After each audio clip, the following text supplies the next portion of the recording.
Okay, so we're going to discuss the type into command. Now, for the purpose of this example, what we're going to do is create a short spell that begins by visiting the Alexia BASIC labyrinth.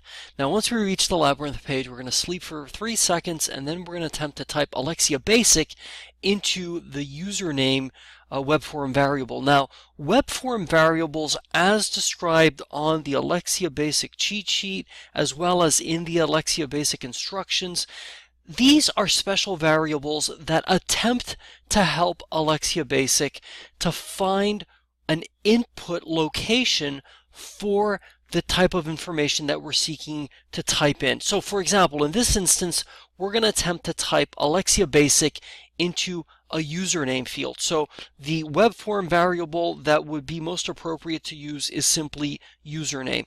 Now, these web form variables, again, are defined within the cheat sheet as well as in the instructions.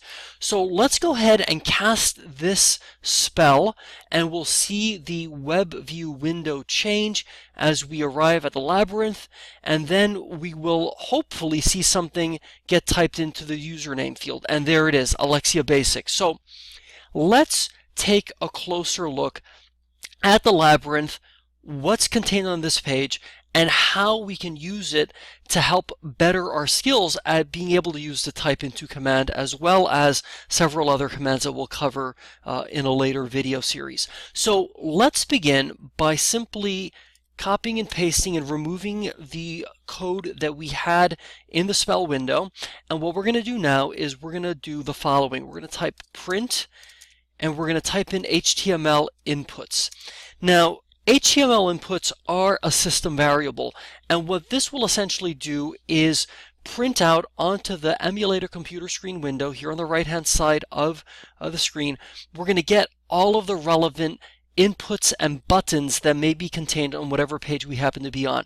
So let's go ahead and cast this very short spell, and in a moment we should see all of the relevant HTML inputs appear here in the emulated computer screen window. And of course, here they are. So what this is basically showing us is all of the relevant input locations on this page. So whenever we want to try to type information into a web form, for example, this particular system variable can be very useful at helping us see exactly what's going on a particular web page without having to exhaustively study the source code. So let's take a look. We see input type text, name, fname. So that might conceivably correlate with first name, given the fact that's the first text input area that we see here. So as an experiment, let's use the type in command. So we'll say type, and for a first name we'll try Alexia, and we'll type that into, and we're going to use one of our web form variables, which is first name. And what we're going to see is if by simply using the web form variable first name, which of course there's a slight typo here, let's correct that, we're going to see if Alexia BASIC can successfully identify the input type text, name, fname. We'll see if it can successfully target that particular input location for the word Alexia. So let's go ahead and cast this spell, and we'll see what happens here below. Okay, there it is. It found it.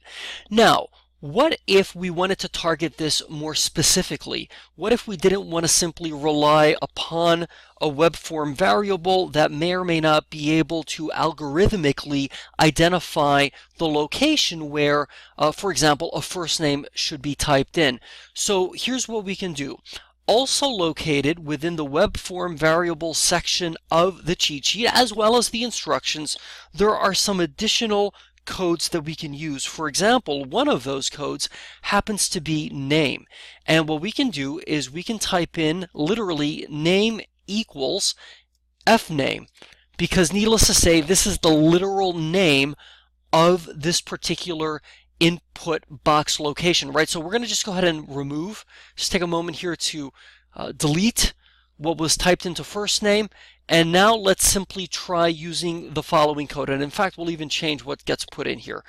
Instead of Alexia, let's just try a generic name of Jane, and we'll see if Jane can successfully be typed into the first name location here, and we're identifying it by the name fname. So let's go ahead and cast this shortened version of a spell, and we'll see if anything gets typed in below, and sure enough, the name Jane gets typed in. So that can be extremely useful for being able to, with a great deal of precision, target a particular input area where we'd like to type information into.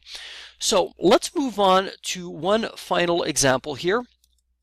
Let's remove this for a split second, and let's focus now on last name as well as full name.